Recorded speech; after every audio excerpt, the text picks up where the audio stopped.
ભાવનગર શહેરમાં લોકોને સુવિધા અને તંત્રની કામગીરી વધુ અસરકારક બનાવવા માટે ભાવનગર મહાનગરપાલિકા દ્વારા એક સમય પર ખાસ ઈ-રિક્ષા ફાળવવામાં આવી હતી. આ ઈ-રિક્ષાનો ઉપયોગ શહેરમાં કચરા સંબંધિત નિયમોનો ભંગ કરતા લોકો સામે દંડ વસૂલવા તેમજ દબાણ હટાવવાની કામગીરી માટે કરવામાં આવતો હતો. મળતી માહિતી અનુસાર આ ઈ-રિક્ષામાં મનપાના એક કર્મચારી સાથે એક પોલીસ કર્મચારી પણ ફાળવવામાં આવ્યા હતા, જેથી કાર્યવાહી દરમિયાન કાયદો અને વ્યવસ્થા જળવાઈ રહે. શહેરના વિવિધ વિસ્તારોમાં જઈને જાહેર સ્થળે ગંદકી ફેલાવતા લોકો તેમજ દબાણ કરનારાઓ સામે કાર્યવાહી હાથ ધરવામાં આવતી હતી. પરંતુ હાલમાં આ ઈ-રિક્ષા ઉપયોગ વગરની હાલતમાં ધૂળ ખાતી જોવા મળી રહી હોવાનું ચર્ચાઈ રહ્યું છે. એક સમય પર શહેરમાં સક્રિય રીતે ફરતી આ ઈ-રિક્ષા હવે ક્યાંક ખૂણે ઊભી રહી ગઈ હોવાની ચર્ચાઓ ઉઠી રહી છે.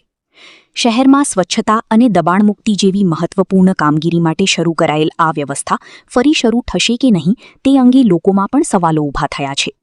હવે જોવાનું રહ્યું કે મહાનગરપાલિકા આ મુદ્દે શું નિર્ણય લે છે અને આ ઈ-રિક્ષાનો ફરી ઉપયોગ શરૂ કરવામાં આવે છે કે નહીં.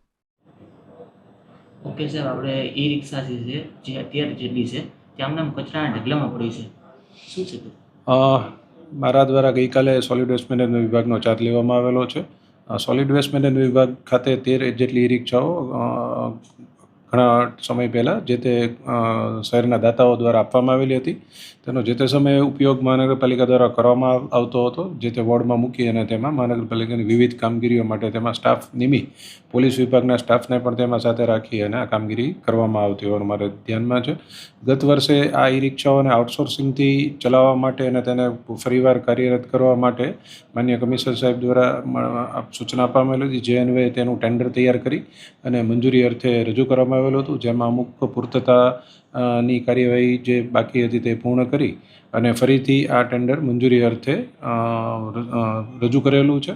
જેની મંજૂરી મળી હતી ટૂંક સમયમાં તેનું ટેન્ડર પ્રક્રિયા હાથ ધરવામાં આવશે અને આઉટસોર્સિંગથી આ તમામ ઈ રિક્ષાઓ શહેરમાં મહાનગરપાલિકાની કામગીરી માટે કાર્યરત થાય તે માટેની પ્રયત્ન કરવામાં આવશે. જે દાતા છે એમને કેટલી રિક્ષા ફાળવેલી હતી? અલગ અલગ 3 થી 4 દાતાઓ દ્વારા લગભગ દરેકે 3-4 રિક્ષાઓ આપેલી હતી એવું મારા ધ્યાનમાં છે. ચાલુ છે કે નથી?